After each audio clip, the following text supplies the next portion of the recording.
किसी और का रुद्राक्ष है आप लोगों के पास में? कौन कौन लेकर आए हो? जरा हाथ उठाओ तो जरा। सबके पास में रखो रखो रखो। कुबेरेश्वर धाम का रुद्राक्ष क्या करता है?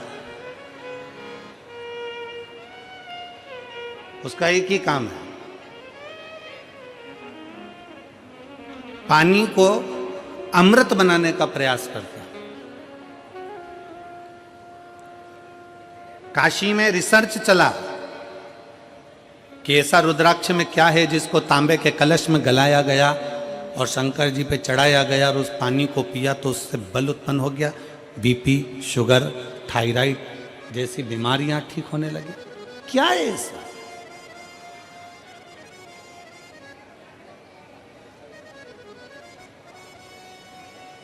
हम कहते हैं शिव महापुराण के अंतर्गत एक मुखी से लेकर 14 मुखी तक रुद्राक्ष का वर्णन किया गया। शिव महापुराण में एक मुखी से लेकर 14 मुखी तक रुद्राक्ष का वर्णन किया गया और एक भी रुद्राक्ष, कोई कहता है कि एक मुखी रुद्राक्ष ज्यादा प्रबल होता है, कोई कहता है 2 मुखी प्रबल होता है, कोई कहता है 3 मुखी प्रबल होता है, कोई कहता है 5 मुखी प्रबल होता है। सारे रुद्राक्ष कोई ना कोई कहता है कि ये बहुत प्रबल होता है। फिर किसी ने कहा गुरुजी एक मुखी रुद्राक्ष कहीं मिलता है क्या? हमने कहा आज के जमाने में एक मुखी आदमी नहीं मिलता तो रुद्राक्ष की बात करते। आज के जमाने में आदमी नहीं मिले, अपनी पार्टी हार जाती है तो लोग दूसरे की पार्टी में चले जाते हैं, आदमी एक मुखी नहीं दिया तो यहां रुद्राक्ष की क्या बात करते? इधर दाल नहीं गली तो उधर पहुंच गए, उधर दाल नहीं गली तो उधर पहुंच गए, उधर दाल नहीं गली तो उधर पहुंच गए। दिन भर डोलते रहते हैं, दिन भर।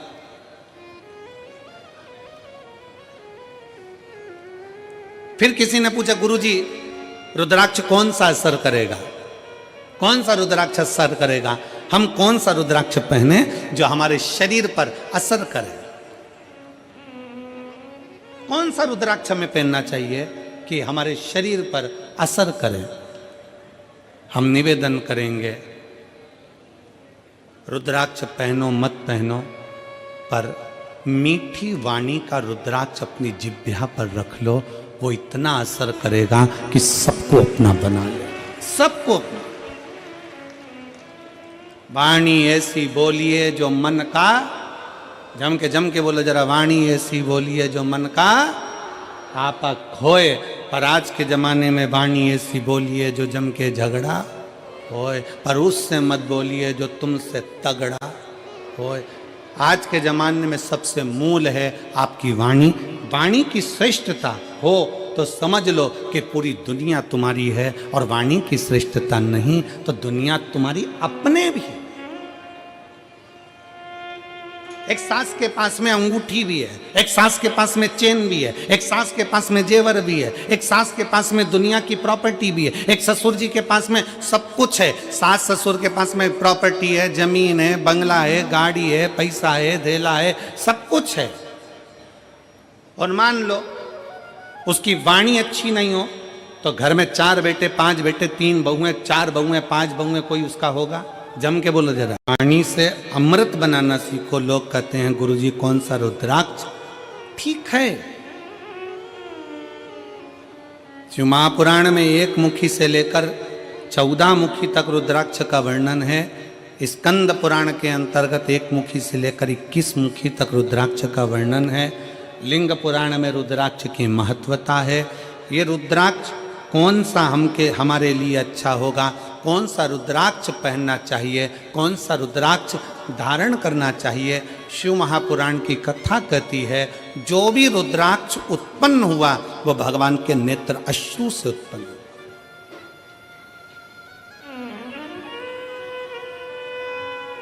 और केवल एक के मिलन से नहीं, रुद्राक्ष शंकर और पार्वती के मिलन से उत्पन्न हुआ है, मिलन से।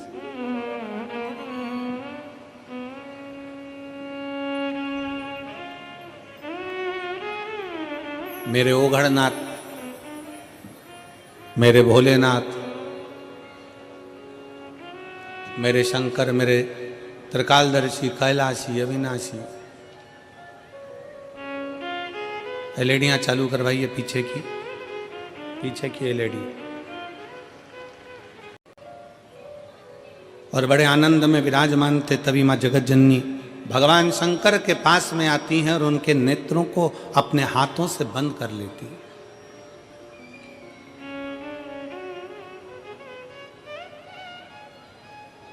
माँ जगत जननी ने अपने हाथों से भगवान शंकर के नेत्रों को बंद किया और नेत्र को बंद करने पर भगवान शंकर के नयन से जो अश्रु गिरा, उस अश्रु से रुद्राक्ष की उत्पत्ति है।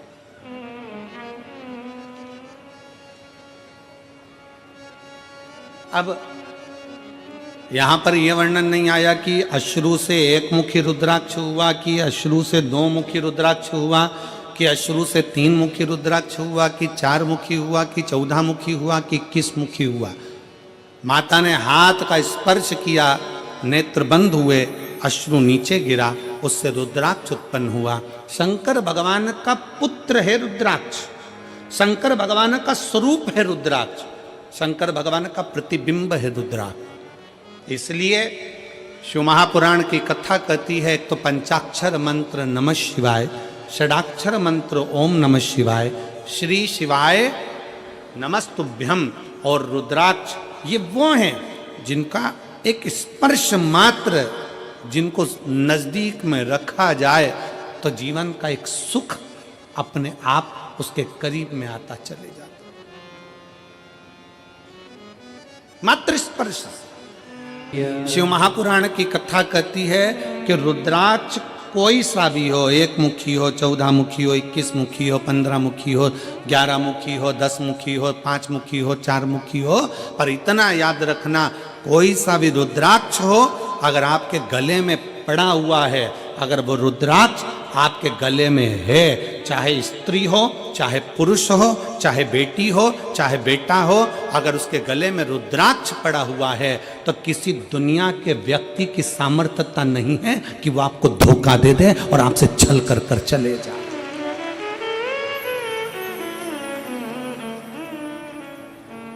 किसी की सामर्थ्यता नहीं है कि वो आपके साथ में छल कर जाकर, रुद्राक्ष है।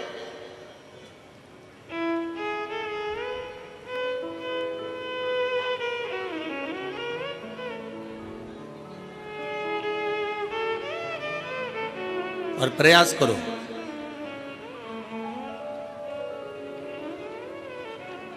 जितना समय मिलता है ना, उतना समय अपने बच्चों को संस्कार देने में भी लगाया करो। थोड़ा थोड़ा समय, थोड़ा समय। तन, मन और धन, ये 3 अगर ठाकुर में नहीं लगते, ठाकुर मतलब जानते हो ना, हमारे आगे बैठे हैं लड्डू गोपाल जी, ठाकुर जी, शंकर जी, भोलेनाथ जी, राम जी, ये सब तन, फिर से बोलो, तुम लोग बोलो, क्या क्या चीज? तन, मन और धन, ये 3 ठाकुर में नहीं लगते तो ठेके पे लग जाते हैं। याद रखो, क्या क्या चीज? जम के बोलो जरा। तन, मन और धन अगर भगवान में नहीं लगते, ठाकुर में नहीं लगते तो ठेके पे लग जाते हैं। इसलिए अपने तन को भी परमात्मा में लगाओ और मन को भी परमात्मा में लगाओ, और थोड़ा धन हो तो उसको भी परमात्मा में लगाओ, तो गलत जगह पर नहीं जाए, ये गलत जगह पर नहीं पहुंचे। और याद रखना, अगर घर के बच्चे तुम्हारे गलत संगति में जा रहे हैं, कहीं ठेके तक पहुंच रहे हैं, मदिरा की दुकान तक पहुंच रहे हैं, गलत व्यसन तक पहुंच रहे हैं, समझ लेना कि कहीं ना कहीं हमारी चूक हो रही है।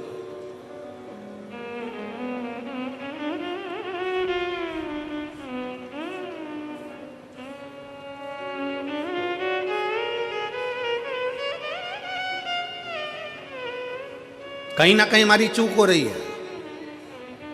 जब माता सती भगवान शंकर से विवाह करती हैं, जब माता सती भगवान शिव से विवाह करती हैं, तो भगवान शंकर से विवाह कर कर माता सती बड़े प्रेम से, आनंद से, उत्साह से, आनंद के साथ रहती हैं।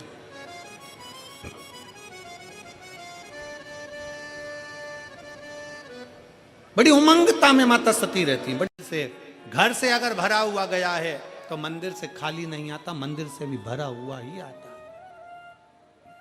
मंदिर से भी भरा हुआ। बस तुम्हारा विश्वास, तुम्हारी दृढ़ता। ब्रह्मा जी गए ऊपर शीश देखने के लिए, केतकी के पुष्प को लिया है, गौ माता को लेकर आए, केतकी का फूल भी झूठ बोल दिया, गौ माता भी झूठ बोल दी, भगवान शंकर जी ने श्रापित कर दिया। आखिरी में ब्रह्मा जी झूठ पर झूठ बोले तो उनका शीश कट गया, शीश कटकर दूर गिरा। शंकर भगवान की स्तुति भगवान नारायण ने करी, तब वो शीश ने बट वृक्ष का रूप धारण कर लिया। शंकर जी उस बट वृक्ष के नीचे विराजमान हो गए। शिव जी का नाम बटकेश्वर महादेव पड़ गया। बोल बटकेश्वर महादेव की जय। भगवान शंकर का स्वरूप बटकेश्वर महादेव के रूप में विराजित हो गया। आगे सुंदर वर्णन आता है। भगवान शंकर की स्तुति स्वयं ब्रह्मा जी भी करते हैं कि मुझसे गलती हो गई है, वो गलती को क्षमा करिए। गलती,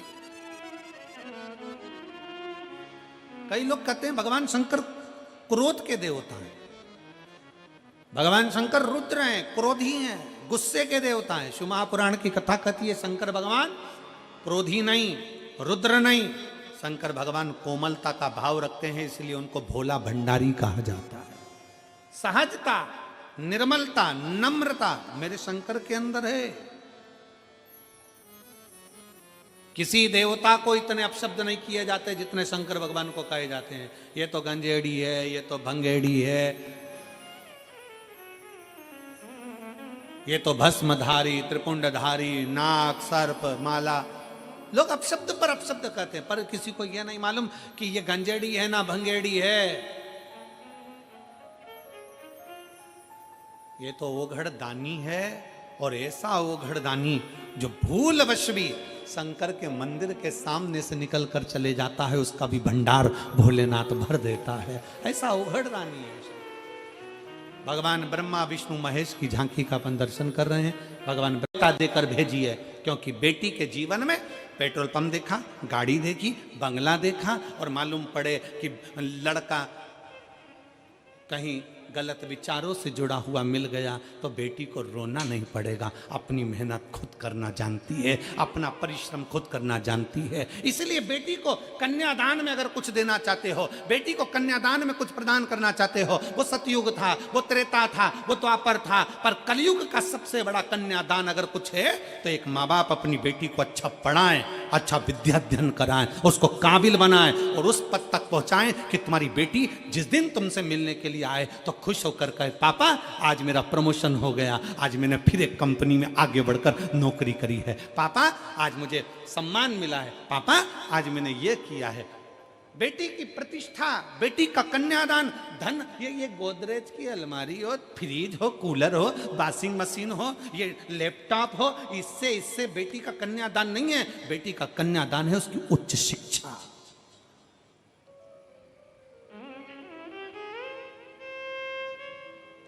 बेटी का कन्यादान है उसकी अच्छी पढ़ाई।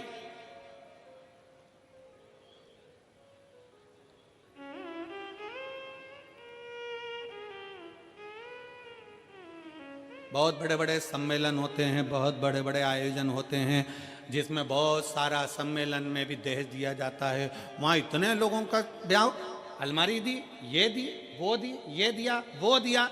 शिव महापुराण की कथा कहती है ये तो सब पुराना डिजाइन है। अगर सबसे अच्छा कन्यादान है तो आप आज के जमाने में सनातन धर्म की बेटियों को सनातनी बनाने का प्रयास कर दो और उच्च शिक्षा का प्रयास कर दो, उससे बढ़कर कोई कन्यादान नहीं, उससे बढ़कर कोई कन्यादान नहीं।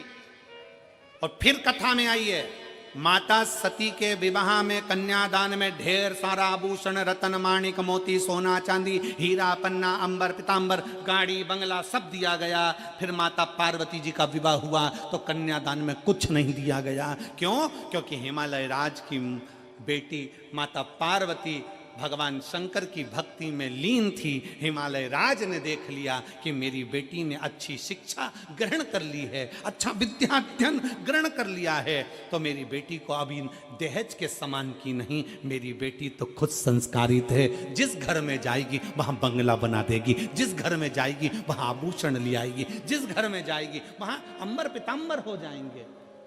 और हम वही सोच लेकर बैठे। शिव महापुराण की कथा का सबसे बड़ा सार तत्व है शंकर जी से अपने दिल की बात करो।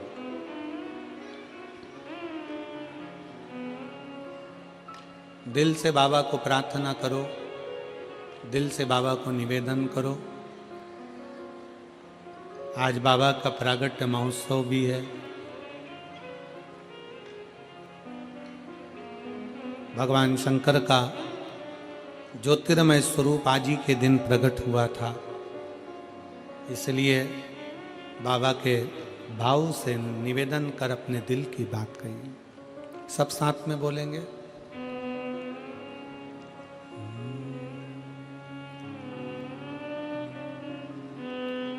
श्री शिवाय नमस्तुभ्यं।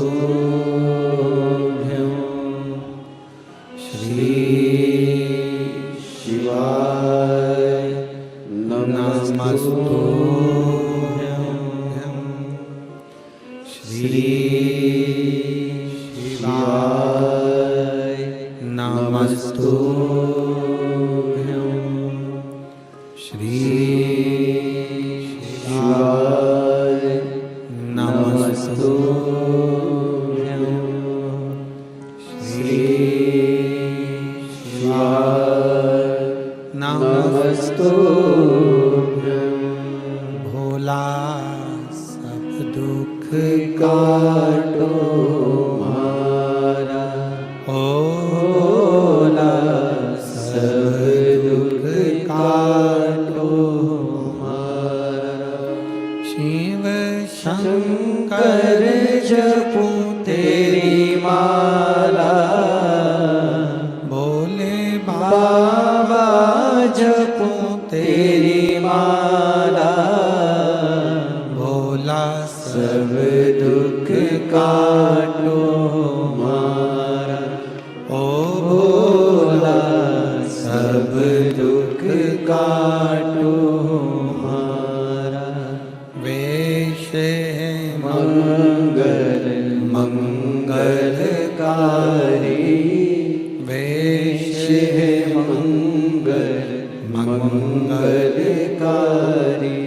शमशान वासी हमारा, शमशान वासी हमारा। ओ भोला सब दुख काटो मारा, ओ भोला सब दुख काटो मारा।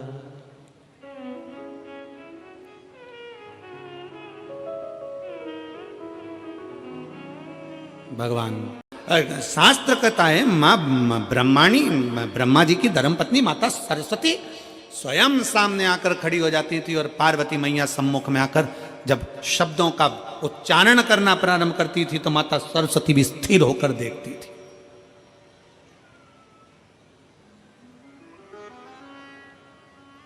और एक बार माता ब्रह्माणी को अहंकार आ गया था। ब्रह्मा जी के सम्मुख में ब्रह्माणी ने कह दिया था, सारे स्वर मुझ में समाये हैं, मैं स्वर की देवी हूं। सारे स्वर मुझ में समाये हैं, मैं स्वर की देवी हूं। सब कुछ मुझ में भरा हुआ है, मैं ज्ञान की देवी हूं। तब माता पार्वती जी ने सरस्वती को बिठाकर कहा था, सरस्वती ऐसे शब्द कभी ना बोलिए, अहंकार के शब्द अपने भीतर ना आना चाहिए। तब सरस्वती माता भरी सभा में जब विराजमान थी और सभा के अंतर्गत जब स्वरों का ज्ञान प्रारंभ हुआ था, तब माता सरस्वती को फिर अभिमतता का भाव उत्पन्न हो गया था। तब देव अधिदेव महादेव ने माता सरस्वती के सम्मुख में जो संगीत का स्वर अपने डमरू की नाद से दिया, वो देते ही माता सरस्वती स्तुब्ध हो गई, चुप हो गई, मौन।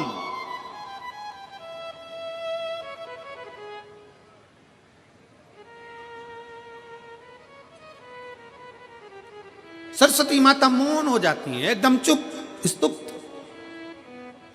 और आज भी मेरे शंकर भगवान को अगर संगीत का कहीं क्रम होता है, नृत्य का कहीं क्रम होता है, तो सबसे ज्यादा किसकी मूर्ति रखाती है? नटराज की।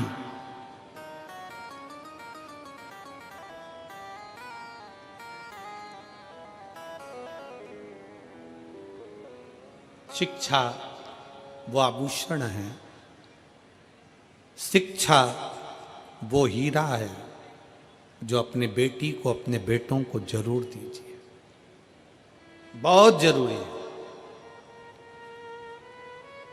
और उस शिक्षा का जब आभूषण आपके बच्चों के अंतर्गत आएगा, तो जैसे अभी कथा में कहा था कि तन मन धन तीनों परमात्मा में लगाओ, ठाकुर में लगाओ, शिव में लगाओ, नहीं तो ये ठेके में चला जाएगा। इसलिए संस्कार अगर अच्छे हैं, शिक्षा अगर अच्छी है, विद्वत्ता अगर अच्छी है, तो निश्चित है हमारे घर के बच्चे कभी भी गलत जगह पर नहीं जाएंगे और वो सतमार्ग की ओर बढ़ते चले जाएंगे। शिक्षा।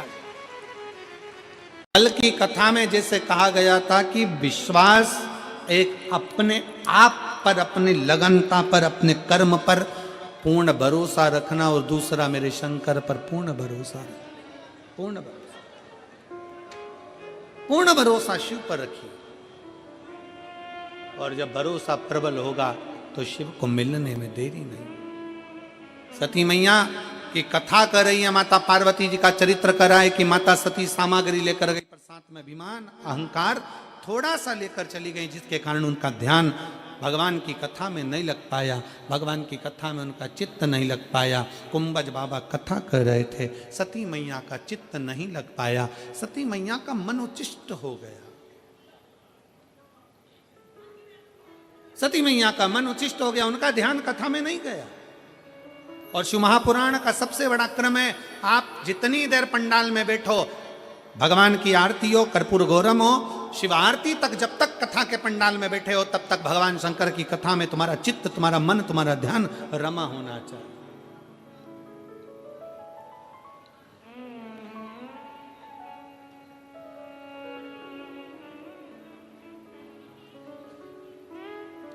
जितनी देर कथा में चित्त लगाओगे, शिव की दृष्टि में तुम खुद स्वयं आओ।